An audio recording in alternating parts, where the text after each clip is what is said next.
الحمد لله رب العالمين يا رب. اللهم اجعل أول هذا النهار صلاحا وأوسطه فلاحا وآخره نجاحا.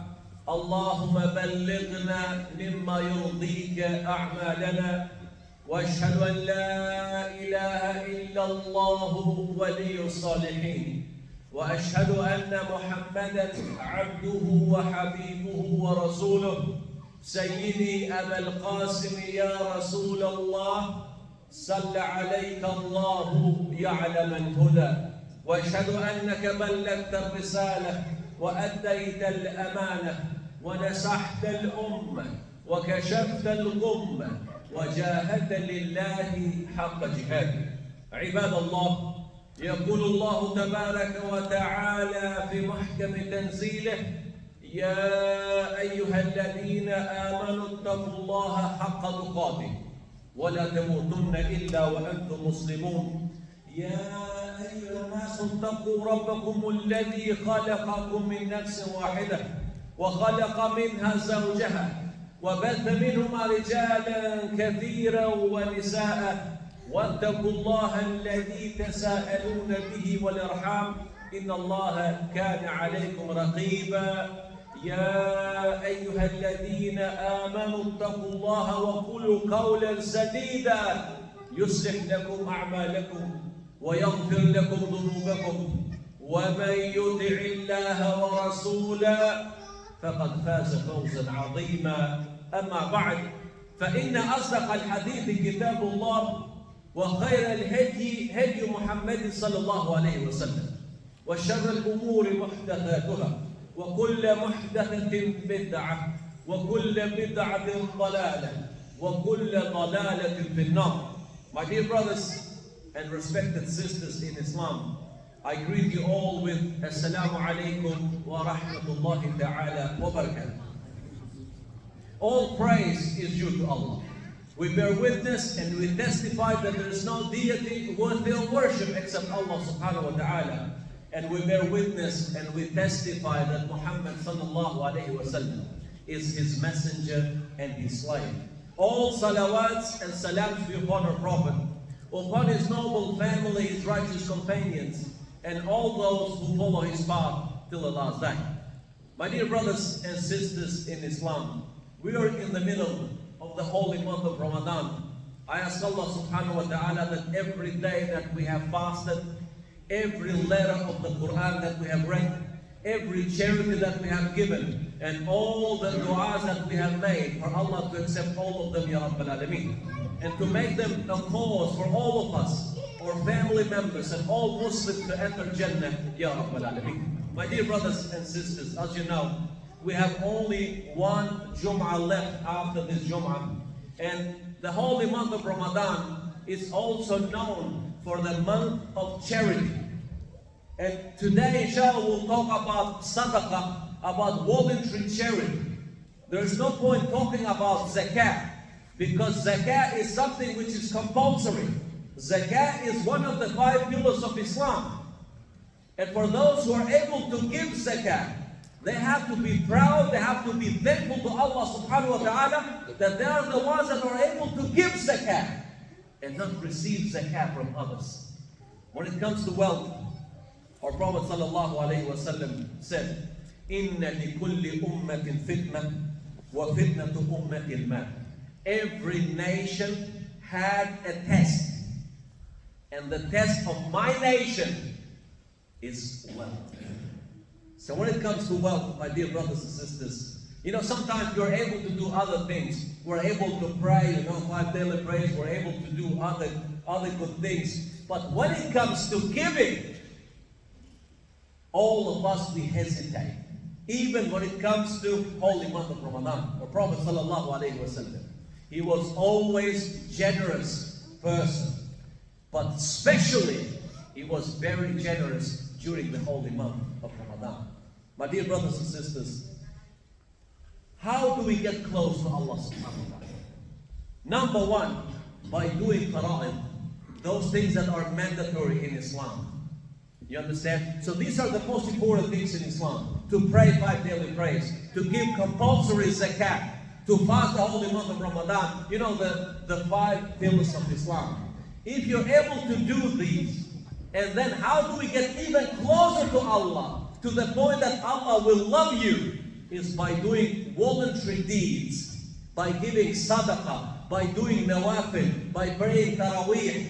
And Allah subhanahu wa ta'ala will say that my abd has come so close to me that I love him, and I become his eye that he sees, and I become his hand, and I become his feet.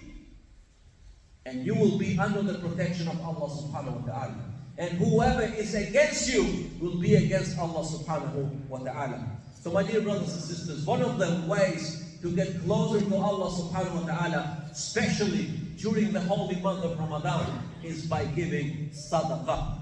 Our Prophet ﷺ said, the person will be under the shade of his sadaqah until the reckoning, until the judgment is finished. Why? Because sadaqah will be your shield. Sadaqah will be your protection even on the day of judgment, my dear brothers and sisters. Even if you're not able to give anything. One of the tabi'in, his name was Marqa. So what he used to do, every time he used to go out of his home, he used to take something so he can give it in charity.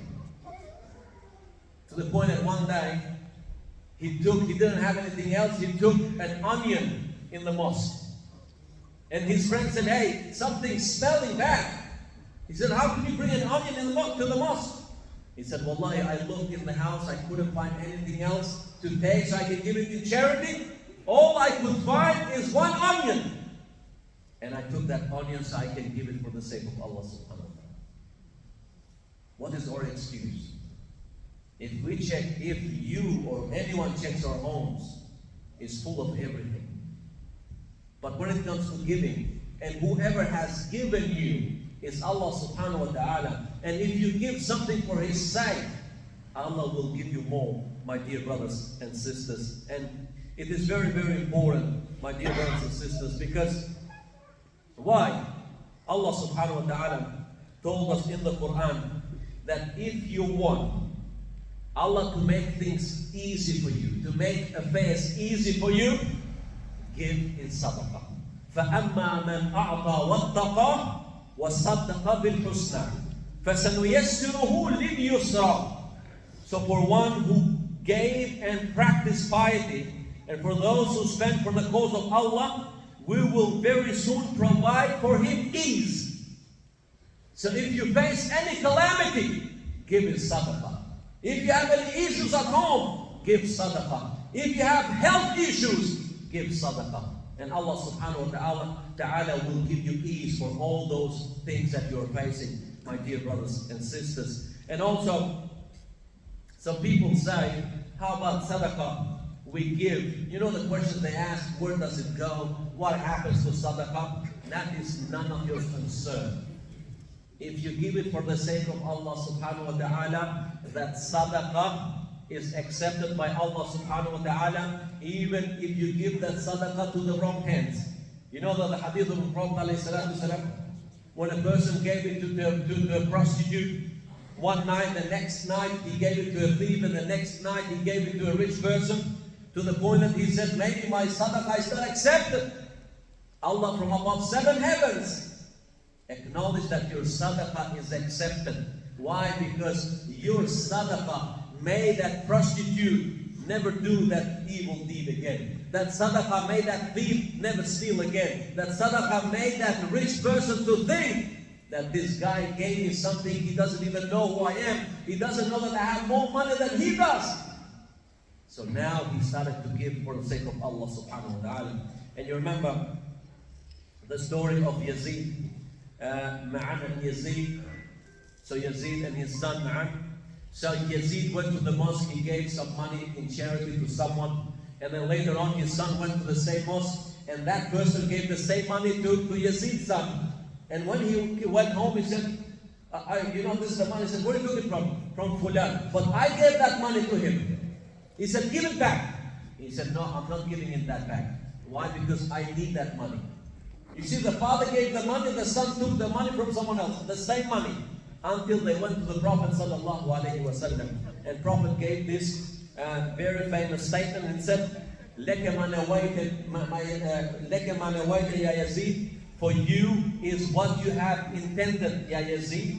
Your intention was to give sadaqah and is accepted by Allah. وَلَكَ مَا أَخَذْتَ يَا مَعَانِ, and for you is what you took, O Ma'an. You understand? So it doesn't matter where it goes. You do that for the sake of Allah subhanahu wa ta'ala. And by giving sadaqah, my dear brothers and sisters, opens all the doors of blessings and goodness from Allah subhanahu wa ta'ala. You remember a person, and this is mentioned in the hadith as well. He was walking through a barren land. There is no rain, there is no crop, there is nothing there. He could hear a sound. A sound he could hear coming out of a cloud saying, irrigate the garden of so-and-so. Go and rain in a particular land. He said, subhanallah, the land of Fulan, Ibn Fulan.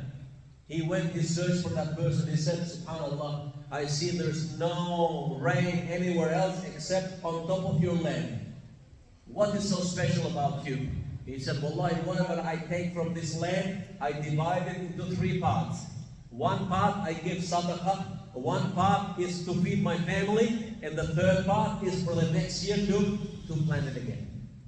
So sadaqah, my dear brothers and sisters, is very, very important. And Allah subhanahu wa ta'ala will test you through wealth and through sadaqah as well. You remember a famous hadith of the Prophet in Bukhari. You remember when Allah sent an angel to test 3 people and to grant any wish that they had. One of them had skin cancer, the other one was bald, and the other one was blind. And he said, what? Ask me any question, any dua, I will grant it for you. He said, I want this skin to get better. And with the skin, Allah subhanahu wa ta'ala gave him an animal. From that animal became more animals, a sheep and a cow and camels. You understand? So after a few years, the same angel sent by Allah went to the same person that Allah cured from the skin and gave all those animals to him. He said, I'm a traveler. Can you give me some help? Can you give me animals I can sell, I can go to my home? He said, no. All this wealth that you see is from my own sweat. He forgot that it was from Allah subhanahu wa ta'ala. And Allah took it away. The second one did the same thing. And the third one, who was blind, and then Allah gave him his sight. When the person went to him, he said, I need some help. He said, look at this in front of you. I had nothing before this. I was even blind. Take whatever you want because everything belongs to Allah subhanahu wa ta'ala. You understand? Even the wealth that you have and I have, don't think it's from your sweat. Because there are people that work your profession, work 10 times harder than you, but Allah hasn't given what Allah has given you. You understand? So Allah has given you because Allah chose you. And you will be tested through your wealth, my dear brothers and sisters. And also, very, very important when it comes to cure. Sometimes of your family member, he's got a sickness. It's got something that it doesn't go away. Wallahi, it has been proven. This is a divine recipe from Allah subhanahu wa ta'ala. One of the ways that you can cure your illness, your sickness, is through sadaqah. And we have a story by Imam al-Bayhaqi. For those that study hadith, they know how important this Imam is. And you know that his teacher, Imam Hakim, rahimahullah, he was very sick. You remember I told you this story before? And then Imam Bayhaqi, he prayed for him. He said, may Allah cure my Imam because I learned from him and this. He said to his Jamaat, please make dua for him. And then one lady went home, he saw the Prophet ﷺ in her dream. And then next day she came back to the mosque, she put a piece of paper under the door of this Imam Bayhaqi. Imam Bayhaqi read the letter, said, oh Imam, after I went home, after we prayed together with you about your teacher, I went home and I prayed even more for him, to the point that I fell asleep and I saw the Prophet ﷺ told me to tell you, give salam to your teacher to go and open a well. A well so people can and animals can drink from it. And inshallah that will be a cure for you. He told his teacher opened the well, and that was shifa, that was cure for him. So even anything, but the best sadaqah, as Prophet ﷺ said, the best sadaqah known in Islam is, giving water to someone. Wallahi, today if you go Human Appeal or any of these charitable organizations to open a well for yourself and your family members, you know how much it is? It's $500. $500, my kids spending toys and spend this, and your kids and grandkids. But if you want to be protected by Allah subhanahu wa ta'ala from calamities, from accidents, from sicknesses, think of charity. And we are able to do that. This is what makes things a lot worse. Because here everyone is able to do it. Everyone is able to sponsor an orphan. Everyone is able to help someone. And everyone is able to open a well for himself or his family. And yet we're not doing it. Wallahi, this is a test from Allah subhanahu wa ta'ala. And for every penny, the way that we earn it and the way that we're spending it will be asked by Allah subhanahu wa ta'ala. And and I said this before, and it's worth mentioning again. Every time when it comes to give for the sake of Allah, Shaitan will always try to stop you. And this is proven to me, to all of you. When it comes to go buy for your home or for useless things of this dunya, Shaitan will encourage you, don't worry. No. But when it comes to give for a mosque or for charity or whatever, all those bills will come through your head. Oh, you have to pay electricity, you have to pay this is due, this bill is due, this. You understand? Shaitan is trying to drag you not to give for the sake of Allah subhanahu wa ta'ala. Because Sadaqah is one of the most important things that scholars said on the Day of Judgment. Sadaqah will be proud and will be on top of the best deeds given for the sake of Allah subhanahu wa ta'ala. You understand? So my dear brothers and sisters, if you have a family member or a friend, one of the ways that you can help them to get better is to give sadaqah. And the best sadaqah is to give water to someone.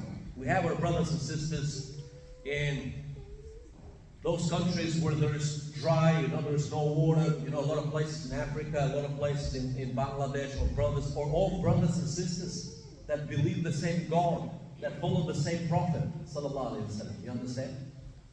And it costs you pretty much nothing. Make this as a habit. Every year, if you're not able to do more, do one well. Put all your family members there. Put yourself, your spouse, your children. Imagine everything and everyone that drinks from that well. Wallahi, sadaqah and rewards will go to you. Maybe you forget what you've done 10 years ago. That well is still there. People still drinking from that well. And you still get rewards from that well. And that is just one example, my dear brothers and sisters. And also, sadaqah will save you also on the Day of Judgment, which is the most important part. Abdullah ibn Mas'ud radiallahu ta'ala anhu, he mentions a story that happened to a nation before us, Israelites. There was a man worshipping Allah subhanahu wa ta'ala for 60 years without stop. Praying and all that stuff. And he was a human just like any one of us. After he went out, he committed a major sin. He committed a major sin. He slept with a woman. So all that worship that he has done was lost in a split of a second, in 1 minute, 5 minutes. But what he has done, he had a loaf of bread, and he said, Ya Allah, all I can do is give this bread in charity. And on the Day of Judgment, Allah weighted his 60 years of worship, and on the other side, that major sin, the major sin become heavier than 60 years of worship. But Allah said, no, he's got one last thing. one last hope for him is that loaf of bread that he gave for the sake of Allah subhanahu wa ta'ala. When that loaf of bread was put on top of those 60 years, became heavier than that major sin he has done. You understand? So when it comes to talking about sadaqah, my dear brothers and sisters, wallahi, there are so many verses and hadiths of the Prophet. If you're not encouraged to give in Ramadan, when will be encouraged? Now, it's more important than ever. Wallahi, we have a lot of brothers and sisters in many places that don't have anything, don't even water, let alone bread and all those good things, luxury things that we eat every iftar. Wallahi, I fear sometimes that living in a country, in a land where we live, sometimes we get spoiled without even noticing. All these blessings that Allah has given us, all this food that you can pick what you want to eat for iftar. If you don't want to cook, you can take away. If you don't want to take away, you can go to a restaurant. We are able to choose. How about those brothers and sisters out there? What makes you think that they have less right to feed themselves than you and me? What makes you better than them? Nothing. But whatever we go through is a test from Allah subhanahu wa ta'ala. So soften your hearts. We've got 2 weeks left of the holy month of Ramadan. And what I want from you is this. Don't give everything in one go. I want to give $1,000, okay, today, and the rest of Ramadan for 30 years, you don't give anything else. No, divide that $100 every night, $5, $10. What we want you every night to be known that you have given sadaqah for the sake of Allah subhanahu wa ta'ala. You understand? And give that on your behalf and on behalf of your family members that are alive and family members that have passed away. If my father had passed away, he has to be part of that sadaqah that I am giving for the sake of Allah. Why? Because he raised me and I shouldn't forget about him. You understand? And this is very, very important. And when it comes to charity, when it comes to zakat and zakatul mal, as you know, and zakatul fitr, two things. You're able to give your zakat and mal throughout Ramadan, whenever you're ready. Zakatul fitr also, don't wait for the last night, don't wait for the last day before Eid, give that before. You know, you collect your family members. Why? Because, you know, it takes few days, it depends how you send them, where you send them and all that. So you can do it from now. Organize yourself from now. You understand? And this is very, very important. We don't want this Ramadan to be gone and for us not to reap every reward possible. Why? Because as I said to you in the beginning, this might be the last Ramadan for any of us here. So use this time wisely that we have left. And one of the best deeds in Islam is by giving charity. I ask Allah subhanahu wa ta'ala to make us of those that we are able to give charity for His sake, Ya Rabbal Alameen. I ask Allah subhanahu wa ta'ala to make us of those that every good deed we do it for His sake, Ya Rabbal Alameen. I ask Allah subhanahu wa ta'ala to make us of those that we use this time wisely by doing good deeds, but not only in Ramadan, but also after Ramadan until we die, Ya Rabbal Alameen. And to make us of those that our last words in this dunya will be La ilaha illallah Muhammadur Rasulullah, Ya Rabbal Alameen.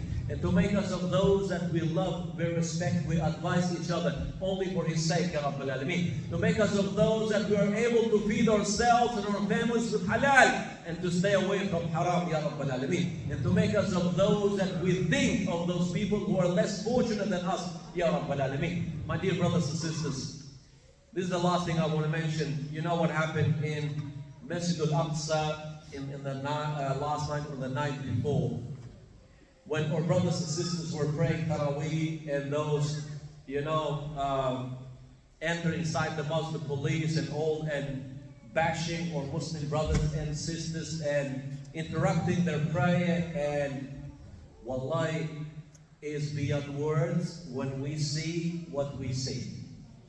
It's just, we don't know what to do except to turn to Allah subhanahu wa ta'ala.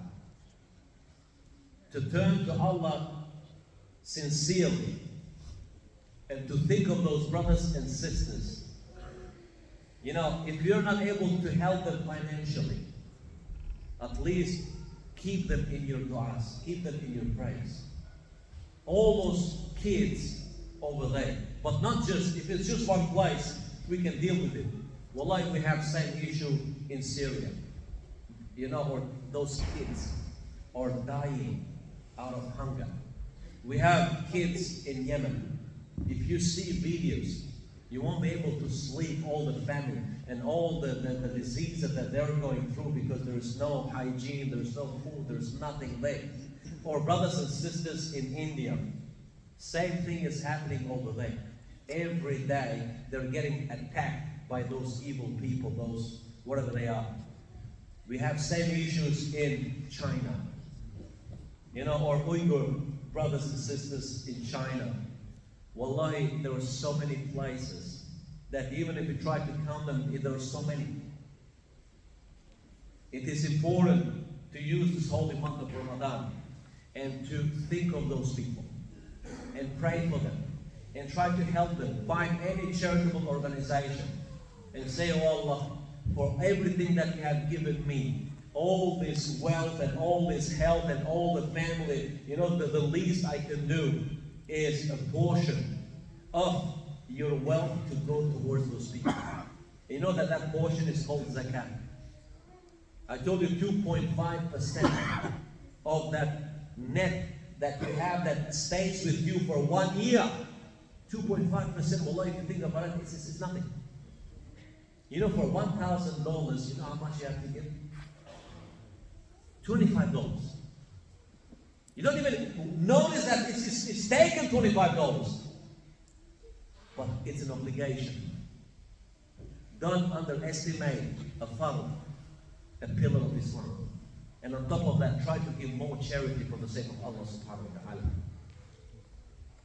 I ask Allah subhanahu wa ta'ala to forgive us and to forgive our shortcomings and to make us of those that He is pleased with us. Ya Rabbal Alameen.